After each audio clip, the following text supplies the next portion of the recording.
What's going on, everyone? Dots Gaming here, and today I'm bringing you all an updated version of my Magicka Dragonknight PvP build for the Elder Scrolls Online Harrowstorm patch.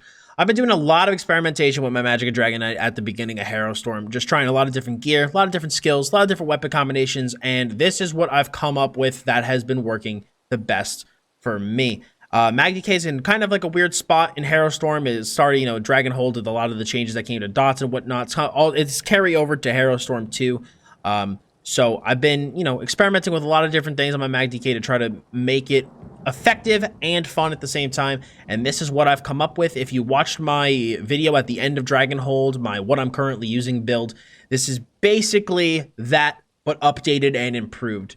So I'll explain everything, why I'm using it, why I'm not using other things, and we'll just talk about it and discuss what we're doing here. So like I always say though, guys, this build is just what I'm using, what I'm wearing, and what is working for me. I've been trying a lot of different stuff in Magicka to see what's going to work best for my play style, and of everything that I've tried, this has worked by far the best. So I'm having a really, really good time with this build, and hopefully if you feel that maybe you're having trouble with Magicka, you want to try something a little bit different, a little bit more high damage and burstier, you will give the Inferno build a try for yourself. So let's get right into it. The first set that we are using, you're going to notice right away, if I can actually somehow pull up my gear, is Bloodspawn. We have gone back to Bloodspawn, no more Chudan Lord Warden.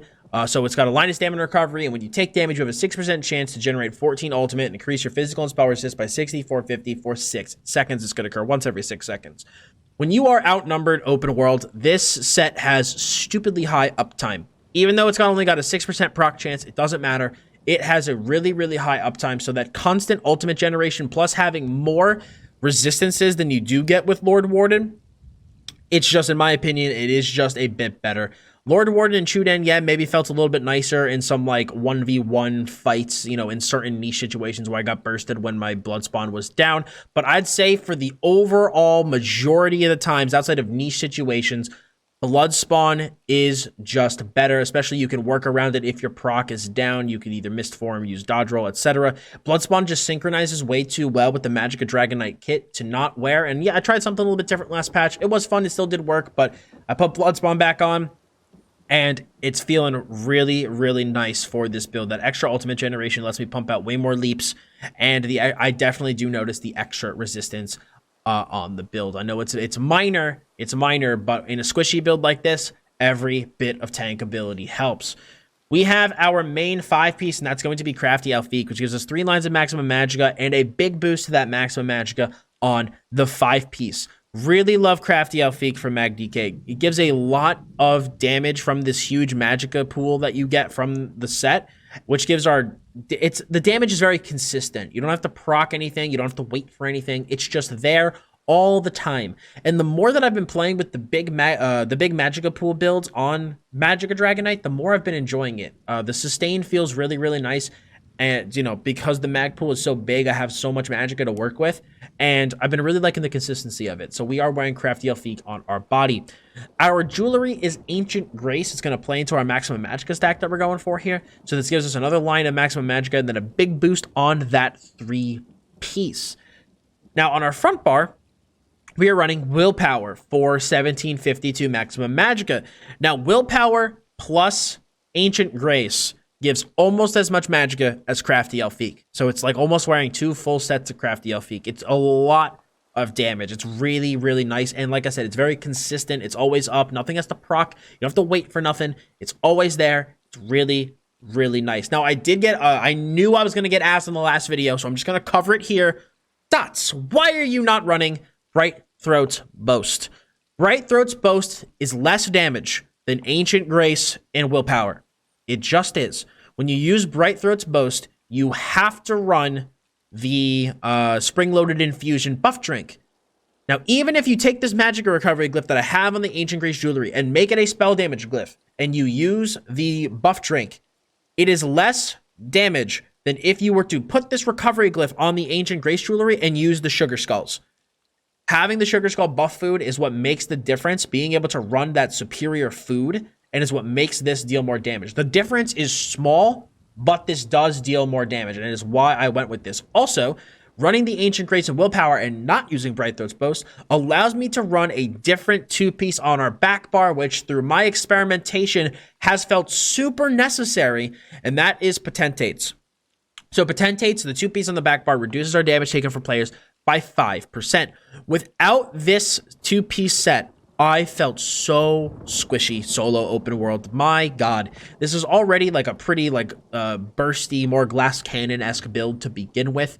But not having Potentates, it was too much. It was too glass cannon.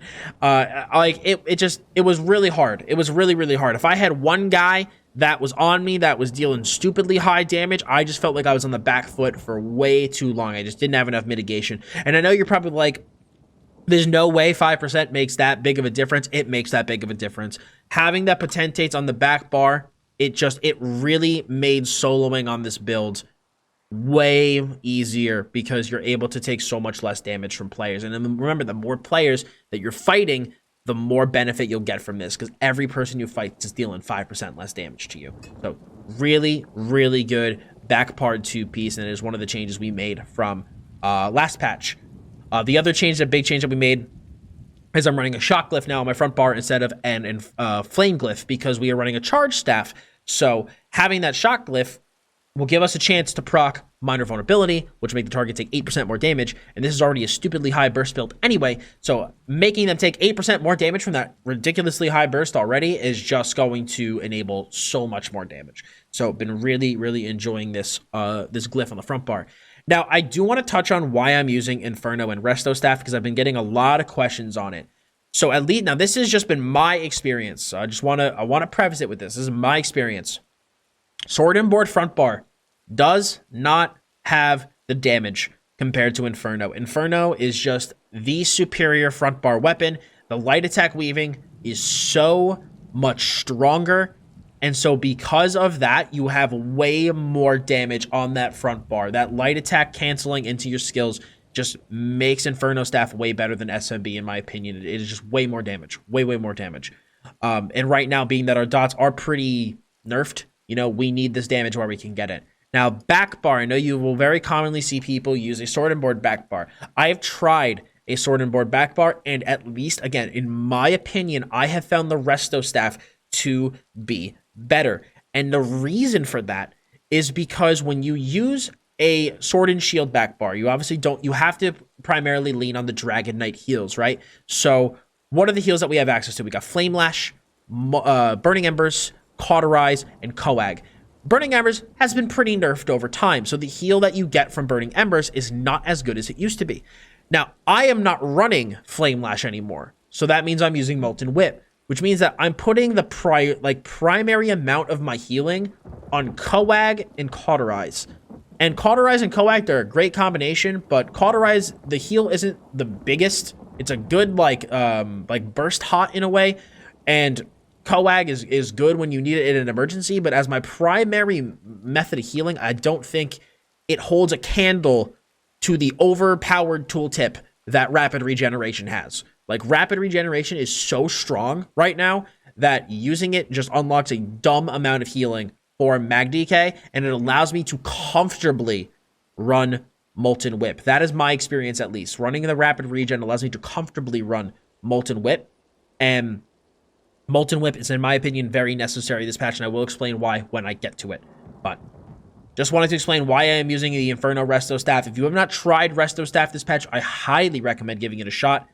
It is, in my opinion, really, it's really, really good for the back bar. I've really been liking it a lot. So now in terms of traits and all that jazz, though, we are running all Impen on our body. We are running 1, 2, 3, 4 prismatics. So basically the big pieces of one small piece, and then 3 Magicka glyphs all on small pieces. Excuse me. We are running 1 medium, 1 heavy, and 5 light because we are doing a maximum Magicka build. We want the maximum Undaunted passives out of everything. Triple Arcane, 2 spell damage, and 1 Magicka recovery. Charge with the Shock Glyph on the Inferno Staff, and infused weapon and spell damage on that back bar. It's a huge weapon damage and spell damage spike, so definitely worth using here. In terms of our skills, the first one, and this is going to be the longest explanation, is Molten Whip. First of all, look at that tooltip. 10.054k. Holy guacamole, that's high. So If you strike an enemy that's immobile or stunned, you set them off balance while slotted. Whenever you activate a different or inflame ability, you gain a stack of Seething Fury, increases the Molten Whip damage by 33%, and your spell damage by 75 for 5 seconds. That's going to stack up 3 times. Molten Whip easily gets over 20k tooltip when you have everything procced in this build, not including continuous attacks. So when you do get continuous attacks, this just gets even higher. And as you can see, I don't have any other buffs here. I have this extra critical buff that wasn't here 2 seconds ago. But I don't have anything that's increasing my damage that shouldn't be there. So as you can see, this is what the tooltip looks like. And it does get over 20k when everything is procced and stacked up. And that's without continuous. So with continuous, it's even higher. Molten Whip, in my opinion, is very necessary for Magicka Dragonknight right now. I love Flame Lash. If you've been watching my channel for any amount of time, you will know that I'm a huge fan of Flame Lash. But right now, I think compared to Molten Whip, the skill sucks. And the reason it sucks is because we are in a bursty meta right now. Dots are not very good. They just don't deal enough damage. And Flame Lash really played well into that dot 'em up and wear them down play style. You brawl it out, you know, you're using the whip, you're whipping your target with that consistent damage. You get the power lash every now and then for some burst. You get a nice heal. You can brawl it out. You keep applying those dots. You wear them down. Boom, they die. But your dots don't really deal that much damage anymore. The dot damage has been nerfed a lot from Scalebreaker to Dragonhold, and that hasn't changed at all going into Harrowstorm. So, in my opinion, burst is just king right now. And Flame Lash just doesn't hold a candle to Molten Whip's damage. Molten Whip, the damage is so much stronger. And having the burst of Leap and Molten Whip is miles better than Leap and Flame Lash. It is just miles better. Like, having the empowered Leap by stacking 75 spell damage up 3 times on yourself, you leap, and then you hit the whip after, so the Leap gets empowered by the Seething Fury stacks, and then you get that huge empowered whip afterwards. It's so much better. So if you have not been using Molten Whip and have still been using Flame Lash, I highly recommend you give Molten Whip a try. To me, it has been... I started using it last patch, and I loved it. I tried Flame Lash a little bit at the beginning of this patch, and it just confirmed to me that Molten Whip is the superior choice, and I will be running it until some changes come to Mag DK. So definitely recommend running Molten Whip. We run Burning Embers, gives almost a 15k flame damage out over 14 seconds and does 5k initial damage, healing us for almost 100% of the total damage when the effect ends, and we apply the Burning status effect. Now, I actually want to touch on that last line here because there was a lot of confusion on the last video. I'm not really sure why. So I'm running a Charge Staff on my front bar. Now, what does that mean? Charge Staff gives us 220% extra chance to apply the Burning status effect, and we also get 100% additional from Elemental Force. Now, what that allows us to do is consistently proc Combustion. If you guys notice, Combustion does not have a cooldown written anywhere in the skill. It has no cooldown, and Burning Application has no cooldown. Anytime you deal damage with a flame, skill, or light attack, you have a chance to apply Burning.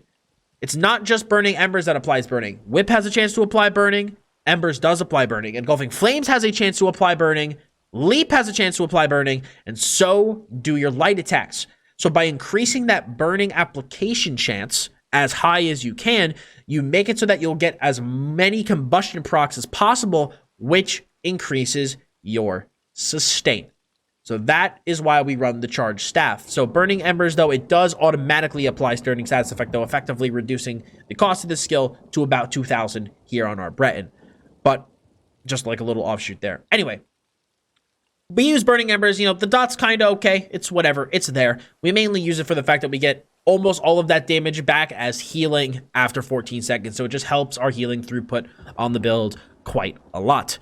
And then we are also, speaking of healing, we have Shattering Rocks. So this is our stun. And when our target attacks us after 4 seconds, within 4 seconds of being stunned, we get healed for almost 9k. Really nice heal. I'm not running Fossilize anymore, simply because I'm not running Flame Lash. I don't need to, you know, whip on the root. You know, it's not necessary. So I had a choice between double stand burn on my opponent or a nice heal. And in my opinion, for this build, the heal has felt superior. If you don't like Shattering Rocks and are just like Team Fossilize till the end, you can go ahead and run Fossilize here. You will have less healing, but you will have your targets more rooted. You know, they'll be rooted after the initial CC. So it's really up to you. But I do prefer Shattering Rocks. And if you have not tried Shattering Rocks, I would give it a try. I do think it combines really well with that Molten Whip. We are running Elemental Drain. This is our source of Major Breach. That's why we use it. And then also gives minor Magicka steal. So it's 300 Magicka every second, which effectively is 600 Magicka recovery. So really, really powerful to have Ele Drain. Unlocks a lot of damage and sustain for Mag DK. It's very, very good skill. We also have Engulfing Flames. Engulfing Flames, we run it pretty much for the same reason we run Burning Embers. The secondary effect. The dot, okay. Initial damage, whatever.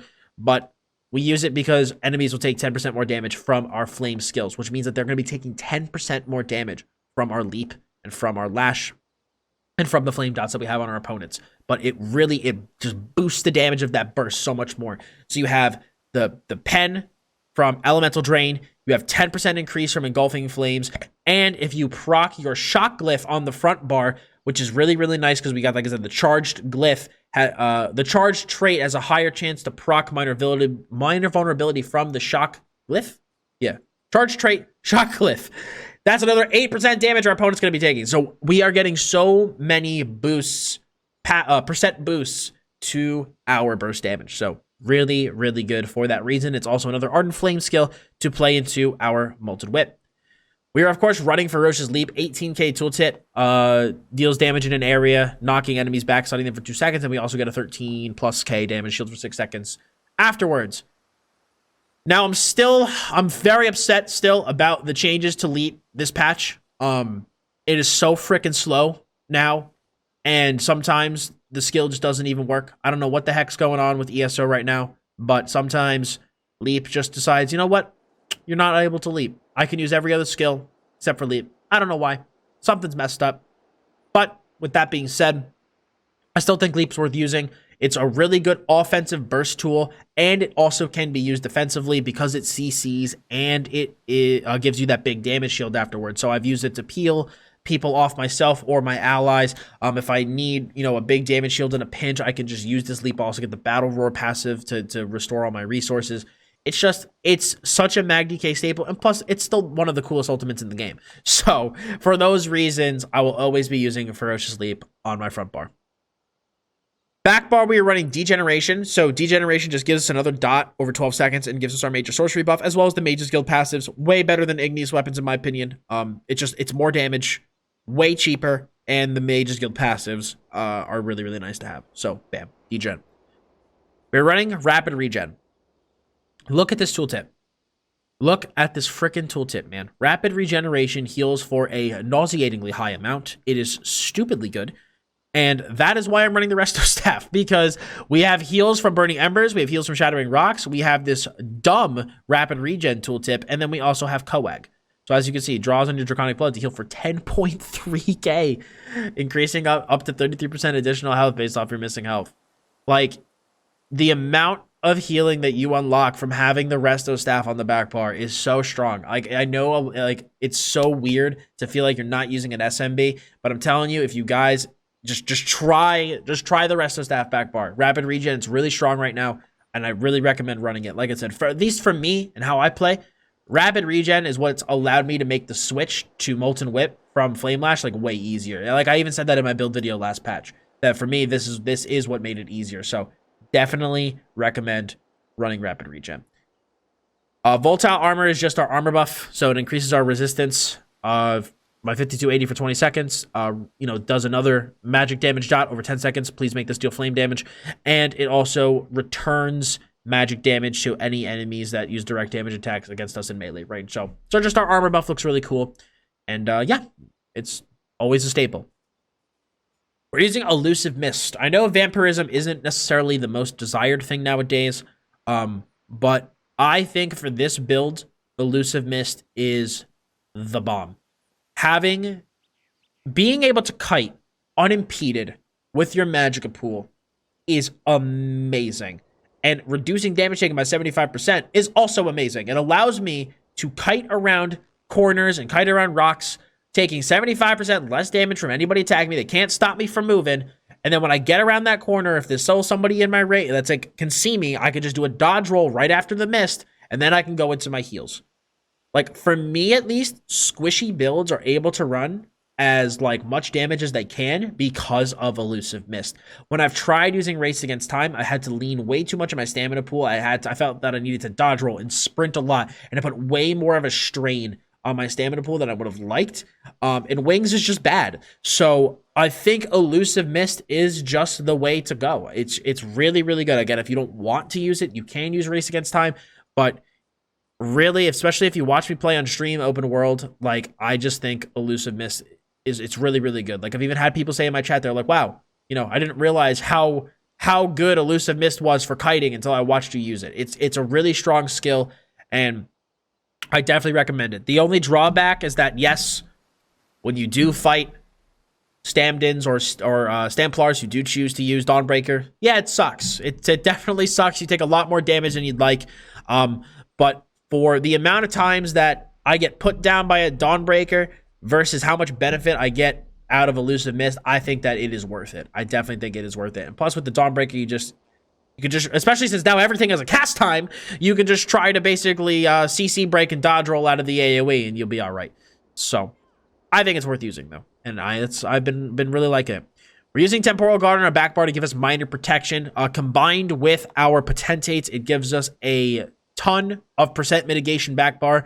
I do understand that percent mitigation is multiplicative, but when I did the math, it's still worth running Temporal Guard combined with Potentates. And you can do some cheeky defensive plays if Temporal Guard decides, hey, I'm going to work today.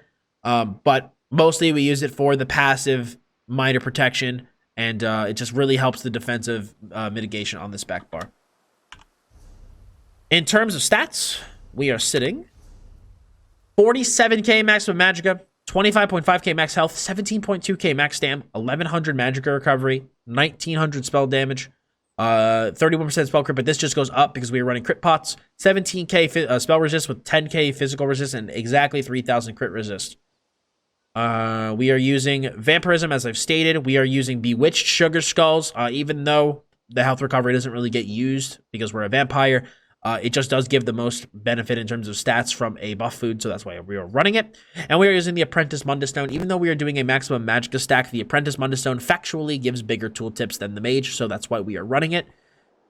And like I said, in terms of potion, we are running these. Essence of Spell Crit, Major Prophecy, Restore Health, and Restore Magicka. I don't feel that I need Tri-Stat pots on this build at all because our stamina pool is large. It is, like I said, 17.2k, and we get that stamina restoration from leaping. And our stamina pool doesn't take that much of a hit when we're kiting and doing stuff because we are using Elusive Mist. So it allows me to run these crit pots really, really nicely. Really, really like that a lot.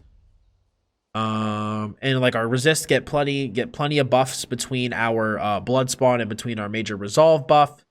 Like I said, our tooltips get really, really big in the build. It's just, I love this stat sheet. It looks really, really good. If you're not a Breton, if you're a Dark Elf, or if you're another race, you are going to need either way more Magicka recovery, or you're going to need way more cost reduction on your jewelry. I just think that with how crappy Mag DK Sustain is right now, I do think Breton is the way to go. If you are not a Breton, I would recommend trying it. I think it is just really, really good. You're able to budget for way more damage out of your gear. Because like if you look at it, right, I only have the charged trait and one Magicka recovery glyph. That's it. Everything else is covered by light armor, elemental drain, potion, and battle roar. You know, and if you're a dark elf, if you're a high elf, you're going to need to budget for way more recovery. You might even need to wear a sustained set, and being a Breton prevents me from needing to do that. And especially, like, look at the cost of our skills. Engulfing Flame still costs 3k magic on a Breton. You know, it's our skills are still stupidly expensive. So, I don't know. I think Breton is just, it's the best race. And I definitely recommend giving it a try if you haven't yet. In terms of CP, we're running 32 into Blessed, 56 into Elfborn, 64 into Ellie Expert, and 37 into Spell Erosion, with 81 into Master at Arms, nothing into Thaumaturge. Dots are not worth buffing up right now, really, just because their base tooltips are really low. 66 into Ironclad, 48 into Resistant, 37 into Thick Skin, 49 into Hardy, 32 into Elemental Defender, 6 into Light Armor Focus, and 32 into Quick Recovery. 1 into Siphoner, 66 into Warlord, 75 into Arcanist, 43 into Tenacity for those juicy resto heavies if we do need them, 72 into Tumbling, and 13 into Shadow Ward.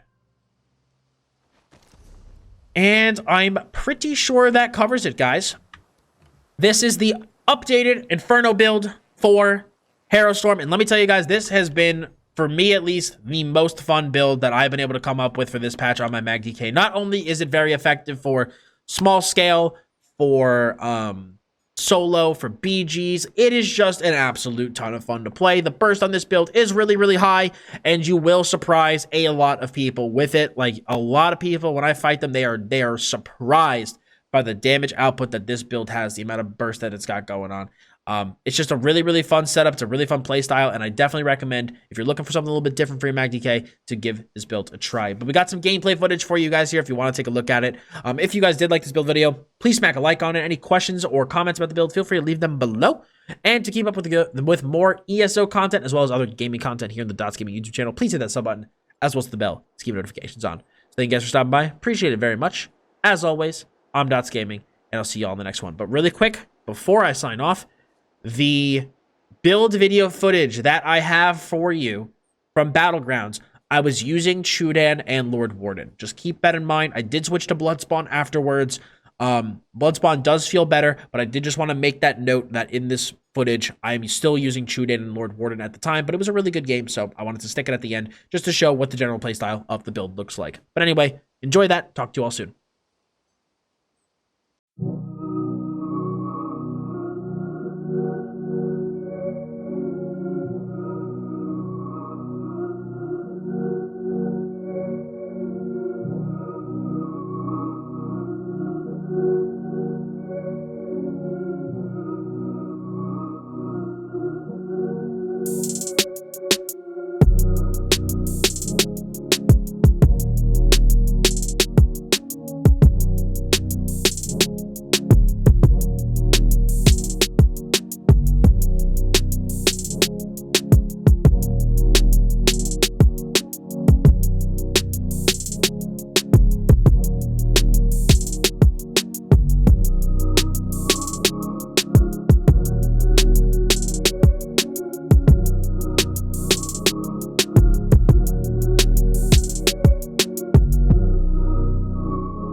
you.